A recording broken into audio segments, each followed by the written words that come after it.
Alors, il est là bien installé, Monsieur Rachid Nekaz, homme politique et homme d'affaires franco-algérien. Bonjour, Monsieur Nekaz.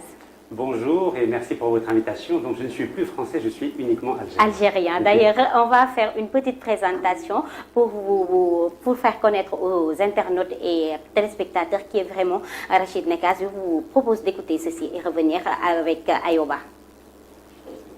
Né le 9 janvier en 1972 à Villeneuve-Saint-Georges, Rachid Nekaz est un homme politique et homme d'affaires franco-algérien. Il a fait fortune grâce à la bulle Internet, fortune qu'il va investir dans le domaine d'activités liées à l'immobilier. En France comme en Algérie, il fait l'objet de plusieurs polémiques car il prend la défense des femmes qui portent le voile intégral, interdit en France depuis 2010. En 2014, il renonce à sa nationalité française pour pouvoir se présenter aux élections présidentielle algérienne. J'ai décidé de renoncer à ma nationalité française le 14 juillet 2013 et j'en suis extrêmement fier. Une aspiration politique qui n'a pas pu aboutir faute de documents complets. Mais malgré tout cela, Rachid Nekaz a continué son bonhomme de chemin. En 2019, il se présente à nouveau aux élections, encore frappé par l'inéligibilité à la fin d'année. Après avoir notamment appelé à tirer sur les députés qui ont voté la loi sur l'hydrocarbure. Le combat politique de Rachid Nekaz réside dans la lutte contre la corruption. En 2023,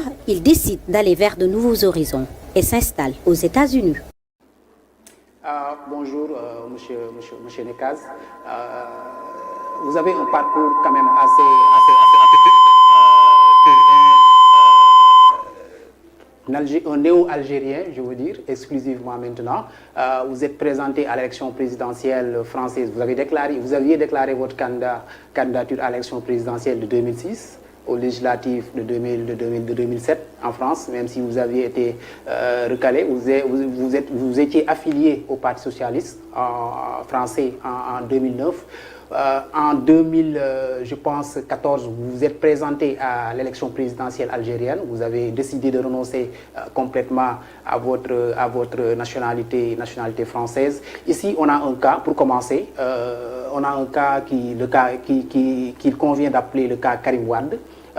Qui veut se présenter à l'élection présidentielle de 2024, mais on a convoqué sa double nationalité française. Un avocat a établi que Karim a une double nationalité et qu'il ne pourrait pas se présenter à l'élection présidentielle sénégalaise parce qu'il faut être exclusivement de nationalité sénégalaise pour être candidat à l'élection. Vous qui avez déjà fait l'expérience, comment se passe la déchéance de nationalité française?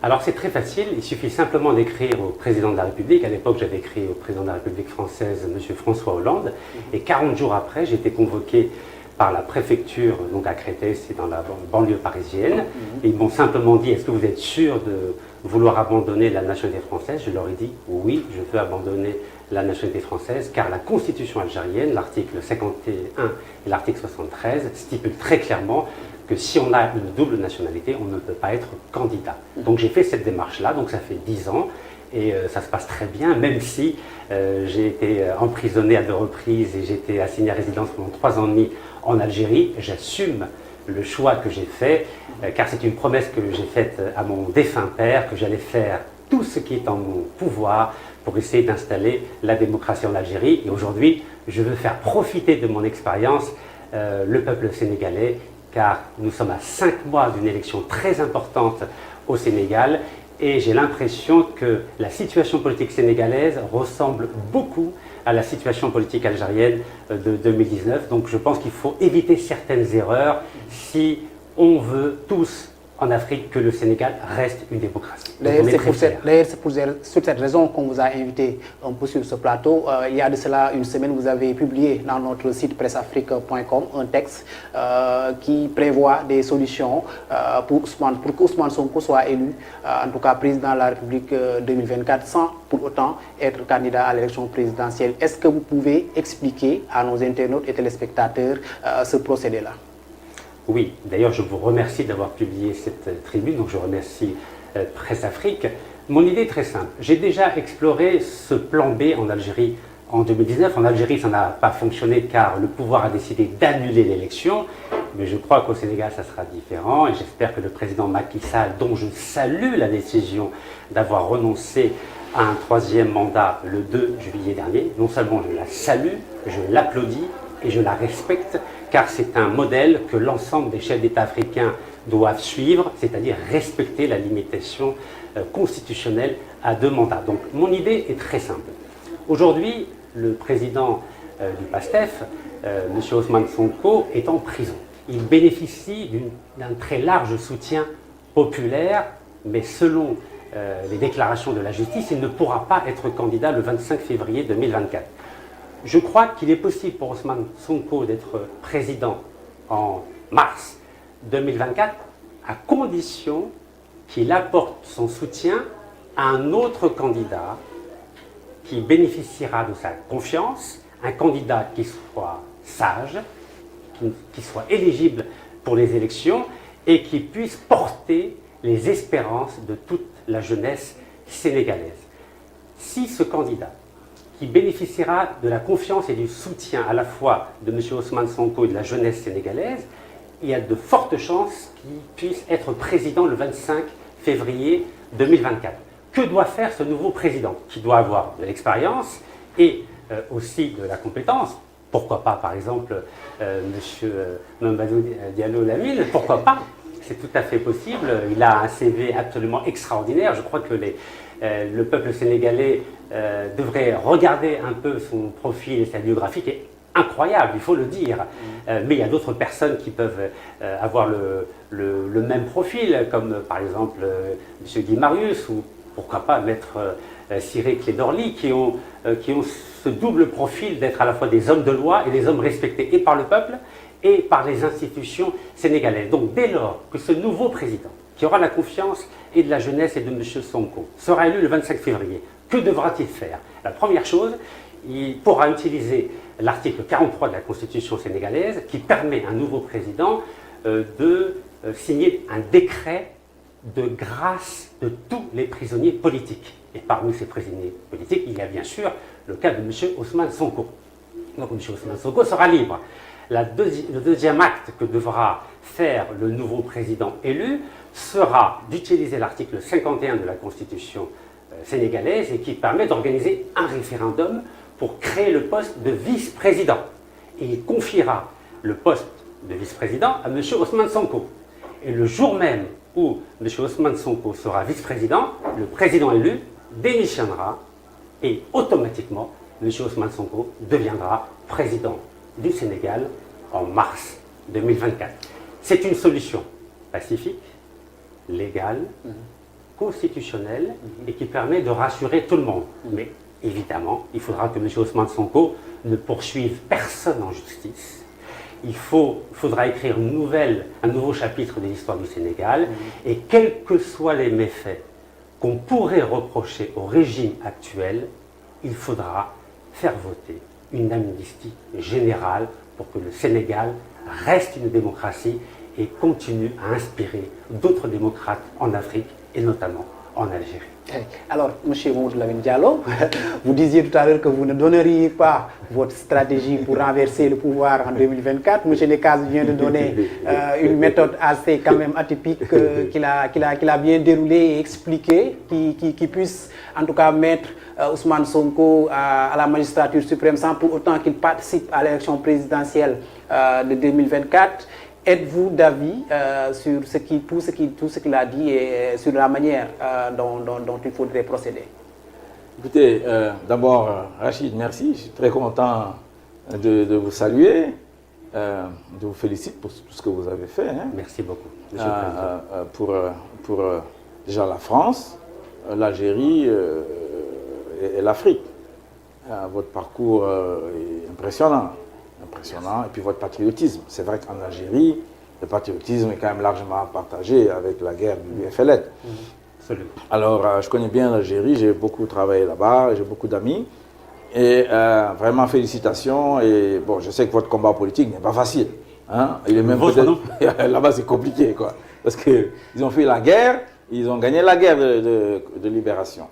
Et souvent, ceux qui ont gagné la guerre estiment qu'ils sont des super citoyens par rapport aux autres. On a le même problème en Guinée-Bissau, par exemple. Donc, Mais Inch'Allah, on va tous travailler ensemble pour faire progresser démocratiquement l'Afrique, parce que l'Algérie, c'est une grande puissance en Afrique. Hein.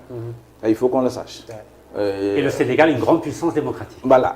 Donc, alors, j'ai bien lu ce qu'il avait écrit, et il a beaucoup travaillé, parce qu'il connaît la constitution sénégalaise, il a bien réfléchi à son schéma. Et c'est assez original ce qu'il dit. Et c'est vrai, l'idée de vice-président, d'ailleurs, a toujours circulé au Sénégal, hein, depuis Abdou Diouf. On ne le dit pas souvent, mais à un moment donné, il y a eu des négociations Abdou Diouf, Abdoulaye Wade pour qu'il devienne vice-président. C'est Famara Ibrahima Sagnan, d'ailleurs, qui pilotait cette affaire-là, et ça a explosé un jour avec Sud, dans les années 98, je crois, ou 97, quelque chose comme ça, et puis paf, ils ont abandonné l'idée. Wade est revenu avec ça en 2011. Le ticket présidentiel. Voilà, le ticket, etc. Donc, ce n'est pas une idée inconnue du Sénégal. Franchement, voilà, c'est ça que je dis. Donc, écoute, je pense que c'est une hypothèse qui peut être sur la table, hein, parce qu'il veut savoir ce qu'on va faire. Êtes-vous candidat à suppléer ce point? Vous avez l'expérience et les compétences. Rachid, Ayoub est tellement malin. En tout cas, c'est une hypothèse que j'estime sérieuse, hein, parce que celui qui la porte, ce n'est pas n'importe qui. Et puis quand même, il a fait un acte de patriotisme, abandonner sa nationalité française pour venir se battre en Algérie. Alors qu'ici, souvent, beaucoup de gens font le contraire. Hein. Beaucoup de gens qui veulent être des leaders politiques ont la nationalité sénégalaise. Dès qu'on les nomme à des postes, ils vont prendre la nationalité française pour se réfugier. Après, ils prétendent vouloir diriger le pays. Et ça, c'est pas normal. Lui, ce qu'il a fait, à mon avis, c'est un bon exemple de patriotisme. En tout cas, l'hypothèse Rachid Nekaz, on va l'appeler l'hypothèse RN, et il doit être examiné sérieusement. Je crois que... il vous reste 5 mois. Oui, mais bon, voilà, donc je pense que... Vous avez le temps. Ouais, je pense qu'il faut... C'est une hypothèse qui est sur la table. Je pense que les leaders du PASTEF l'ont entendu. Et ce sont des gens que je connais, que je respecte, qui savent réfléchir et qui, évidemment, connaissent la tactique. Effectivement, en tout cas, ce qu'il faut, c'est prendre le pouvoir des mains de Benno Bokk Yakaar et de ses affidés alliés que vous pouvez avoir dans l'opposition. C'est beaucoup, hein. Il ne faut pas de vengeance. C'est important, je crois. Oui, oui, ce que vous avez dit, je crois que c'est une hypothèse qu'il faut mettre sur la table. Il faut, vous le dites, parce que vous avez, vous, la perspective de l'Afrique, de l'Afrique de l'Ouest. On a besoin de progresser et de pouvoir dire on va dans cette direction, c'est pas la peine de venir dans des guerres. Bon, c'est pas facile non plus, parce que le peuple a vécu, il y a des difficultés, il y a eu beaucoup d'abus, etc. Il y a beaucoup également de détournements de biens publics, etc. Dans toute l'Afrique, c'est comme ça. C'est comme ça. Et cette grandeur d'âme que vous... Bon, c'est sur la table, hein. Je pense qu'on en discute, hein, mais effectivement, c'est pas facile. Ce n'est pas facile. Et, en tout cas, moi, je considère que c'est une hypothèse extrêmement sérieuse. D'abord, celui qui l'a proposé, ce n'est pas n'importe qui. Manifestement, il a travaillé. Manifestement, c'est quelqu'un qui suit le Sénégal, qui sait quel doit être le rôle du Sénégal en Afrique de l'Ouest et en Afrique.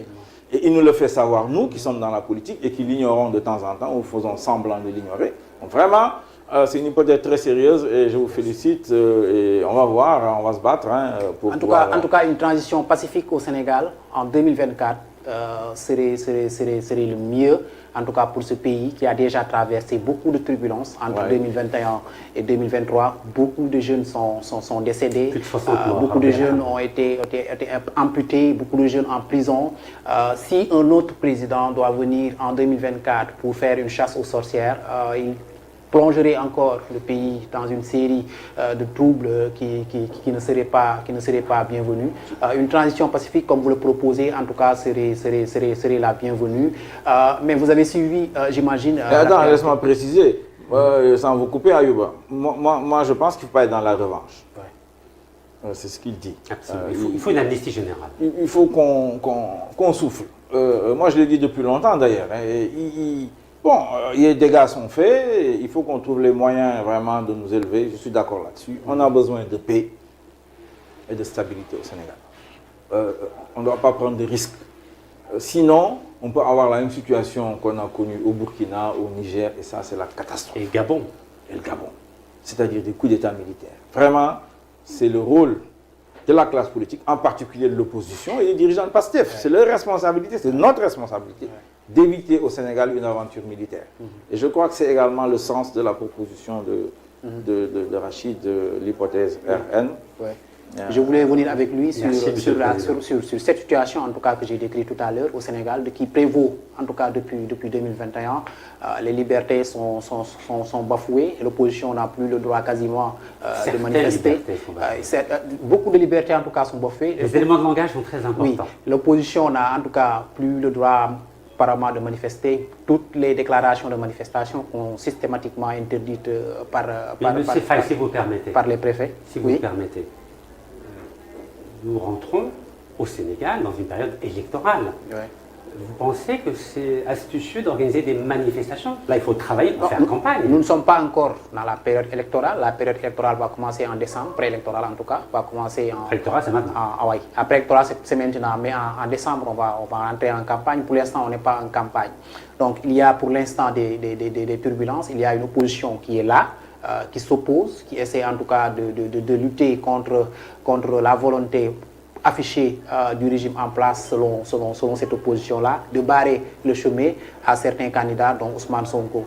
Donc, c'est son rôle, le pouvoir. Le pouvoir se protège. Oui, ils veulent le faire de manière pacifique. Pour moi, toutes les manifestations pacifiques devraient être autorisées, d'autant plus que la Constitution permet aux citoyens et aux associations quelconques de manifester.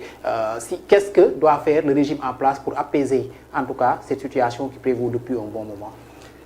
Étant donné mon expérience en Algérie, j'ai été tous les jours pendant 10 ans en Algérie. J'ai appris une chose en Afrique, c'est quand vous voyez qu'un pouvoir commence à serrer la vis au niveau de la justice, au niveau de la police, au niveau de la presse, il faut comprendre ces messages-là. Donc ce pouvoir-là a besoin qu'on lui donne des garanties. C'est la raison pour laquelle je crois que c'est fondamental pour l'ensemble des leaders de l'opposition de garantir une loi d'amnistie qui sera votée dès l'élection du nouveau président de la République. Si vous ne donnez pas ces garanties-là d'une amnistie générale, alors que le Sénégal va commencer à voir la couleur du gaz et du pétrole en 2024, ce pouvoir-là ne lâchera jamais. Et aujourd'hui, il faut sortir du cycle des manifestations. Il faut entrer dans un nouveau cycle de la pédagogie. Il faut offrir une alternative pacifique, politique et crédible au peuple sénégalais. Lui dire, voilà vers où on va. Voilà Ousmane Sonko avec un ticket, c'est-à-dire avec un partenaire politique. Vous pouvez gagner en 2024, mais il ne faut pas faire peur au pouvoir. Il faut lui donner des garanties avec cette amnistie, expliquer cette démarche politique du plan B. Et ainsi, vous verrez, le président Macky Sall ou son régime n'aura pas d'objection puisque lui-même a décidé de ne pas être candidat. Mais il ne veut pas se retrouver en prison au mois de mars 2024, M. Macky Sall. Donc vous connaissez un président qui va lâcher le pouvoir si demain il sait que tout le monde va sortir dans la rue pour demander à ce qu'il soit en prison? Il ne va jamais lâcher. Sonko avait déjà donné des garanties à plusieurs de ses dernières sorties. Il disait qu'il n'allait jamais poursuivre quand même le président Macky Sall dès qu'il sera élu en 2024. Il a déjà donné des garanties au président en place. Vous trouvez qu'il n'a pas assez donné de garantie? L'amnistie générale dont vous parlez sera très difficile à accepter, d'autant plus qu'entre 2021 et 2023, il y a eu des manifestations et il y a eu des décès. Il y a eu beaucoup de décès. Et les gens réclament jusqu'à présent que des enquêtes soient faites et que les responsabilités soient situées. Il y a eu des morts par balle et beaucoup de décès par balle parmi les manifestants. Les gens réclament à ce que, les gens veulent à ce qu'après 2024, le régime qui sera en place fasse des enquêtes pour situer les responsabilités et poursuivre les auteurs de ces crimes-là. Est-ce que c'est adéquat avec l'amnistie générale que vous prédisez, qui semble être une sorte d'impunité pour le régime qui va sortir en 2024? Vous savez, 10 ans d'expérience, moi je suis historien de formation et philosophe de formation, j'ai étudié toutes les transitions démocratiques, aussi bien en Amérique latine, que ce soit en Uruguay, en Argentine, ou en Europe avec le cas espagnol après la dictature de Franco, ou tout simplement en Tunisie en 2011 lorsqu'il y avait beaucoup d'espoir. En Algérie, pendant la décennie noire, donc entre on va dire 92 et 2002, il y a eu entre 100 et 200 000 victimes. Le Sénégal, depuis 2021, 60 victimes. C'est 60 victimes de trop, que les choses soient claires. En Algérie, il y a eu une amnistie générale. S'il n'y avait pas eu d'amnistie générale, on serait perpétuellement dans un cycle de vengeance perpétuelle. Je crois qu'un pays traverse souvent des périodes révolutionnaires, des périodes critiques, où il y a parfois des victimes collatérales d'enjeux politiques importants.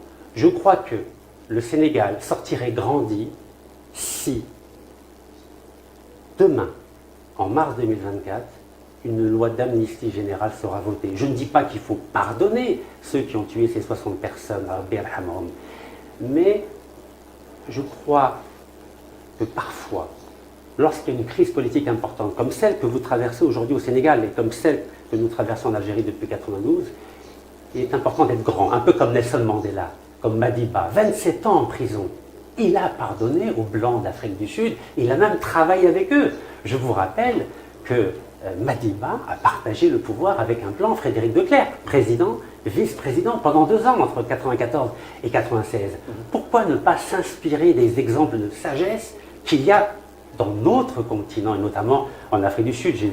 J'étais à l'île de Gorée hier, et j'ai vu le témoignage de Nelson Mandela de l'île de Gorée.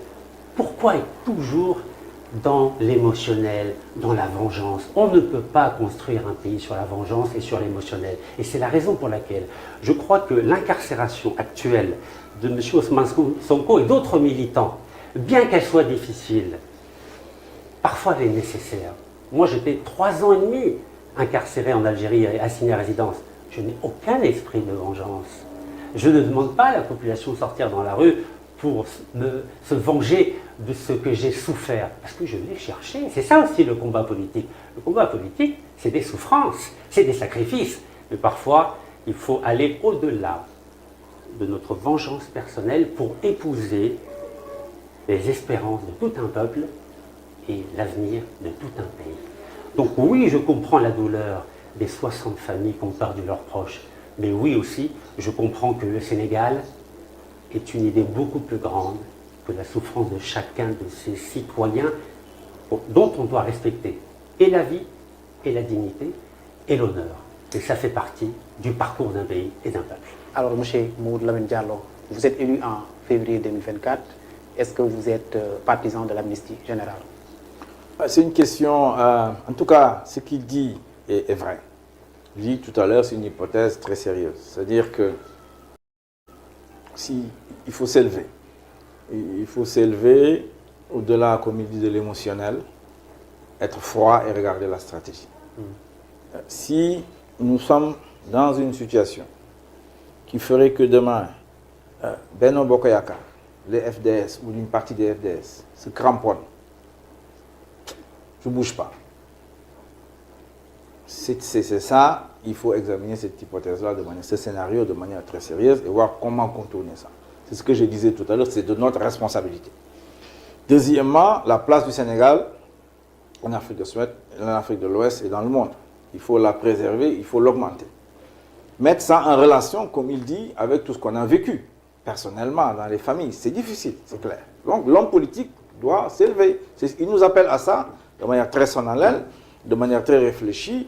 Et encore une fois, je dis qu'il faut, c'est une hypothèse très sérieuse sur la table, il faut l'examiner. Si, à mon avis, effectivement, nous avons besoin de l'alternative dans ce pays, pour relancer ce pays, y compris sur le plan institutionnel, sur le plan économique. Nous avons besoin de l'alternative pour la paix dans ce pays. Nous avons besoin de l'alternative pour la stabilité au Sénégal, dans la sous-région. Pour moi, ça c'est supérieur à toute autre chose. Donc il faut regarder donc froidement la situation. Et je n'exclus pas, je suis direct avec vous, ce qu'il dit, il faut l'examiner sérieusement, voir les contours, etc. Mais ce qui me paraît important, c'est la paix, la stabilité, la relance démocratique et institutionnelle de ces pays économiques. Et ça, nous tous, Pastef, Ousmane Sonko, Diomaye, Diallo Diop, Madiaïbo, Mamadou Lamine Diallo, Jacques Habib Sy, nous sommes tous ceux qui sont dans l'opposition et qui aiment le Sénégal doivent réfléchir très sérieusement. Comme il dit, nous sommes un Sénégal qui va aller dans le gaz et du pétrole, les enjeux sont encore beaucoup plus importants. Et celui qui nous le dit, c'est quand même l'un des principaux producteurs, exportateurs de gaz dans le monde, ce n'est pas un petit pays. et qui a traversé des expériences extrêmement difficiles, hein, où ils ont eu 200 000 morts, c'est vrai, l'Algérie, c'est une guerre civile. C'est pas... Et donc, s'il nous le dit, il nous le dit gentiment ici en venant chez nous, on doit l'écouter très sérieusement, comme j'ai dit. Et effectivement, c'est une hypothèse très sérieuse qu'il pose sur la table. J'avais lu ce qu'il a écrit, mais mieux explicité ici, mieux développé. Encore une fois, merci beaucoup, Rachid, Monsieur le Président. De venir soutenir le peuple sénégalais qui traverse des moments difficiles, de venir soutenir son élite politique qui doit indiquer la direction. Et je pense que c'est extrêmement important. On nous avait rappelé Madiba. Nous tous, nous avons combattu contre l'apartheid, etc. C'est notre référence. Effectivement, il faudra prêter attention à ce que Madiba a fait parce qu'il faut sauver le Sénégal et l'Afrique. Effectivement. C'est toujours un plaisir de discuter avec le député Mamadou Lamine Diallo qui a une culture politique et une expérience économique assez vaste. C'est le lieu de le remercier, de nous avoir fait l'honneur en tout cas de venir sur ce plateau pour discuter pendant plus d'1 heure sur la situation politique du Sénégal, sur la présidentielle 2024 et tout. En tout cas, merci d'avoir répondu favorablement à notre invitation. Merci beaucoup, merci d'avoir mis un rapport avec Rachid. Merci. Et on va poursuivre, hein, Rachid. Oui, il faut continuer. Oui, vous êtes encore au Sénégal, on va y aller, Inch'Allah. Nous allons le libérer, le temps de terminer avec Très bien, merci beaucoup, Monsieur le Président. notre invité Rachid. Alors Rachid, vous êtes au Sénégal depuis 2 jours. Vous disiez tout à l'heure en coulisses que vous êtes dans une tournée dans 8 pays d'Afrique pour votre prochain ouvrage. Est-ce que vous pouvez en dire plus pour nos internautes? Absolument. Donc déjà en 2000, j'avais publié un livre avec les chefs d'État du G7 qui s'appelait Millénarium, quel avenir pour l'humanité. Et à l'époque, la notion de la paix et de la démocratie était des notions très importantes que j'avais développées sur le plan intellectuel. Et aujourd'hui, je vois comment l'Afrique évolue, depuis l'Afrique du Sud jusqu'à l'Afrique du Nord, dont je suis issu, parce que parfois, les Africains du Nord ont tendance à s'exclure du continent africain, et ça se manifeste notamment par à la fois un racisme d'État qu'on a pu observer en Tunisie avec une déclaration très fâcheuse du président tunisien M. Kais Saïd concernant les populations subsahariennes, c'est-à-dire les Noirs africains. Vous savez que la plupart des pays d'Afrique du Nord, depuis la Mauritanie jusqu'à l'Égypte, ont signé des accords, des conventions avec l'Europe pour empêcher les populations noires africaines d'accéder au continent européen. Et pour accéder au continent européen, évidemment, il faut passer par les pays d'Afrique du Nord. Et je trouve ça très détestable que des citoyens africains soient empêchés sur leur continent africain d'accéder librement à un espace qui fait partie de l'humanité, en l'occurrence le continent européen. Et en cela, je veux sensibiliser non seulement les populations d'Afrique du Nord, dont je suis issu, les arabo-berbères, sur le devoir d'hospitalité qui nous incombe tous de laisser les populations noires africaines aller dans n'importe quel pays africain, que ce soit la Mauritanie, le Maroc, l'Algérie, la Tunisie, la Libye et l'Égypte. Quand bien même leur souhait n'est pas de s'installer dans ces pays, mais de tenter une aventure en Europe pour un progrès social, personnel ou familial. Ça, c'est la première des choses. J'observe aussi, et je l'ai observé notamment en prison, qu'il y a un racisme parmi la population d'Afrique du Nord. On peut évaluer entre 20 et 40%. Et ça, c'est très inquiétant, car les Arabes et les Berbères sont eux-mêmes victimes de racisme en Europe. Mais malheureusement, les Noirs d'Afrique sont aussi victimes, partiellement, d'un racisme chez les populations d'Afrique du Nord. Donc, il faut adresser ce problème-là. Et je crois que l'origine de ce racisme d'État et de ce racisme populaire tient au fait qu'on n'a pas fait l'autocritique de la période de l'esclavage. Car on parle beaucoup de l'esclavage des Européens en Afrique. Et l'île de Gorée en est un profond témoignage avec plus de 17 millions de Noirs africains qui ont été obligés de quitter le pays, malgré eux, pour aller aux États-Unis ou au Brésil pendant 4 siècles. Mais on oublie de parler de l'esclavage pratiqué par des musulmans arabo-berbères depuis le 7e siècle jusqu'au 20e siècle, encore aujourd'hui, par exemple, en Mauritanie. Donc le livre que j'envisage de coécrire et qui va être publié en janvier prochain va concerner à la fois l'esclavage pratiqué par les Européens et par les arabo-musulmans, et aussi va évoquer la question du racisme d'État et le racisme populaire qui sévit aujourd'hui en Afrique du Nord. Et là, je vais visiter 8 pays d'Afrique de l'Ouest, y compris l'Éthiopie, pour faire des recherches, pour rencontrer des universitaires, pour rencontrer des militants sur la question et de l'esclavage et la question du racisme d'État et populaire en Afrique du Nord. Oui, vous parliez tout à l'heure du racisme qui est ancré dans les pays de l'Afrique du Nord. Les propos récemment tenus par le président tunisien ont fait beaucoup de polémiques. Est-ce que vous sentez qu'ils ont été assez dénoncés par exemple des organisations sous-régionales comme la CEDEAO ou l'Union africaine? J'ai observé, malheureusement, que la réaction de la CEDEAO ou de l'Union africaine s'est limitée à un simple communiqué. Ouais. Il n'y a pas eu de rappel de l'ambassadeur tunisien dans les 53 pays africains. Normalement, avec des propos aussi graves qu'on peut qualifié de racisme d'État, première chose à faire, c'était de rappeler l'ambassadeur de chacun de ces 53 pays africains pour demander des explications. Comment un État africain qui s'appelle la Tunisie, et je rappelle à nos téléspectateurs que la Tunisie s'appelait au 8e siècle Carthage. Il fait rien. Il fait rien. Donc l'origine arabe de la Tunisie, c'était d'assumer l'identité africaine. Comment un pays qui s'appelait Ifriqiya peut malmener des populations noires africaines, mais sans aucune honte, sans aucun respect pour la dignité humaine, surtout que des Tunisiens sont victimes de racisme en Europe. Donc ça, c'est inacceptable. Et en tant que citoyen africain, citoyen d'Afrique du Nord, je condamne avec la plus grande fermeté les déclarations honteuses et inadmissibles du président tunisien à l'endroit de nos frères noirs africains. Car ne l'oublions pas, le premier homme sur Terre vient d'Afrique. L'Afrique, c'est la mère de tous les habitants sur cette terre, et ne l'oublions pas. Et je vais sûrement fâcher mes compatriotes d'Afrique du Nord, il n'y a pas que les Européens qui peuvent être considérés comme des colons en Afrique. Avant les Européens, qui étaient les colons de l'Afrique du Nord? Ce sont les Arabes. Nous, les Arabes, sommes aussi des colonisateurs en Afrique du Nord. Et on doit le dire. Et nous avons une responsabilité, un devoir d'hospitalité à l'endroit de tous les Africains de ce continent. Et ils peuvent aller où ils veulent sur le continent africain. Et quand j'observe que la plupart des détroits sur le continent africain, que ce soit le détroit de Gibraltar, le canal de Suez, le détroit d'Ormuz ou le cap de Bonne-Espérance, aucun de ces axes importants n'est contrôlé par des Noirs africains.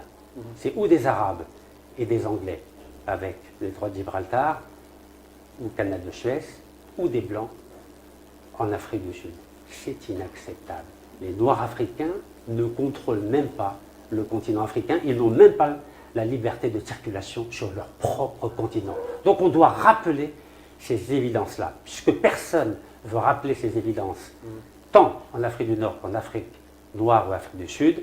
En ma qualité de citoyen africain, vous me donnez la possibilité de le dire très clairement et sans aucune ambiguïté.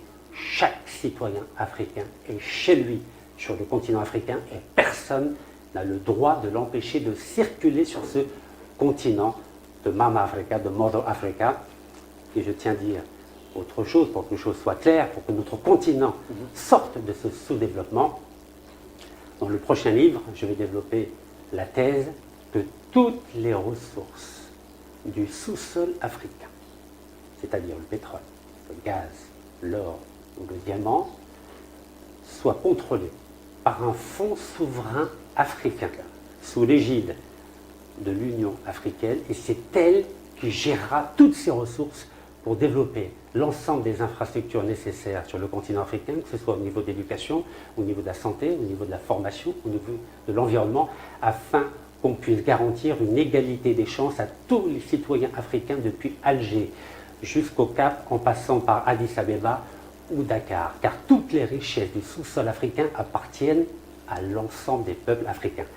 Et les richesses du sol, c'est-à-dire le fruit du travail, elles continueront à appartenir à chaque État, car ça sera le fruit de leur travail, alors que les ressources du sous-sol, c'est un don de Dieu qui doit appartenir à tous les citoyens africains. Et peut-être que si nous mettons en place ce fonds souverain, les jeunes Africains n'auront plus besoin de quitter le continent et de mourir en mer, que ce soit dans l'océan Atlantique, comme ici au Sénégal, ou en mer Méditerranée, pour ceux qui passent par le nord de l'Afrique. Un fonds souverain africain pour gérer les ressources naturelles, c'est des perspectives sur lesquelles l'Union africaine devra irrémédiablement se pencher certainement. Pour le dernier mot de la fin, je rappelle que vous êtes exilé aux États-Unis sous peine d'une condamnation en Algérie. Est-ce que vous êtes dans les démarches pour retrouver votre pays de cœur? Alors, il faut savoir une chose. Je ne serai jamais un exilé d'un pays dont j'ai choisi de sacrifier et ma liberté et mon confort que j'avais aux États-Unis. Donc, on a la chance d'avoir un nouveau président depuis 2019, avec les hauts et les bas, qui en 24 heures m'a redonné mon passeport algérien et m'a redonné tous mes droits, sauf les droits politiques que je n'ai pas jusqu'au 19 janvier 2025, donc je peux aller librement en Algérie et je ne serai jamais exilé algérien ni en Europe ni aux États-Unis. J'étais aux États-Unis pour me soigner. Je remercie d'ailleurs le secrétaire d'État américain, M. Anthony Blinken, que je connais depuis 25 ans, et c'est grâce à lui que j'ai pu rencontrer le président Bill Clinton en 99. C'est grâce à lui que j'ai pu avoir un visa et qui m'a permis de me soigner aux États-Unis. Donc je continue un traitement aux États-Unis, mais je vais rentrer après ma tournée africaine à Alger, totalement libre, et j'espère contribuer à ma façon à partager cette expérience que j'ai acquise en Algérie pour que le peuple sénégalais et l'élite politique sénégalaise ne fassent pas les mêmes erreurs que nous avons commises en Algérie, pour que le Sénégal reste toujours une étoile démocratique pour l'ensemble des peuples africains. Et je ne souhaite pas non plus que M. Ousmane Sonko connaissent le même destin qu'un grand homme politique sénégalais, le défunt M. Mamadou Dia, qui était un brillant chef de gouvernement de 57 à 62, et malheureusement, à cause de propos un peu souverainistes, il a été condamné injustement et emprisonné pendant 12 longues années avant d'être gracié par le président, pourtant intellectuel, M. Léopold Sédar Senghor, et ami.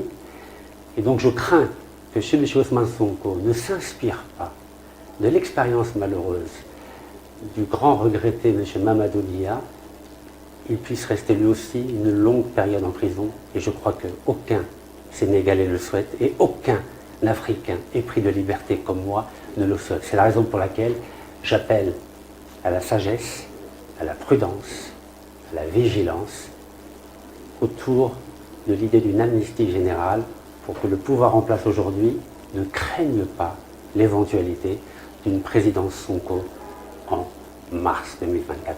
Sagesse, vigilance, stabilité, c'est ce que nous souhaitons en tout cas pour le Sénégal de 2024 et d'après 2024. En tout cas, c'était un énorme plaisir de vous recevoir ici sur notre plateau. C'était un honneur d'un homme politique de votre carrure et d'un homme d'affaires aussi. Nous vous remercions de nous avoir fait l'honneur de venir sur notre plateau à votre passage au Sénégal. Je vous rappelle que vous êtes ici pour 5 jours dans le cadre de votre tournée pour écrire votre livre, votre prochain ouvrage qui doit sortir en janvier prochain. Monsieur Rachid Nekaz, nous vous remercions beaucoup de nous avoir fait l'honneur d'être aussi présent aujourd'hui à Presse Afrique TV. C'était un plaisir et un honneur pour moi de partager, d'échanger avec vous. Et encore une fois, je remercie Presse Afrique et l'ensemble des téléspectateurs qui nous suivent aujourd'hui. Merci beaucoup. Barakallahu fikum. C'est ainsi que nous refermons aujourd'hui le bloc d'information Midi Keng. Ce ne sera pas la belle Guédado qui viendra vous dire aujourd'hui au revoir. Vous vous contenterez du visage du Blir. Merci. Merci beaucoup, M. Haï.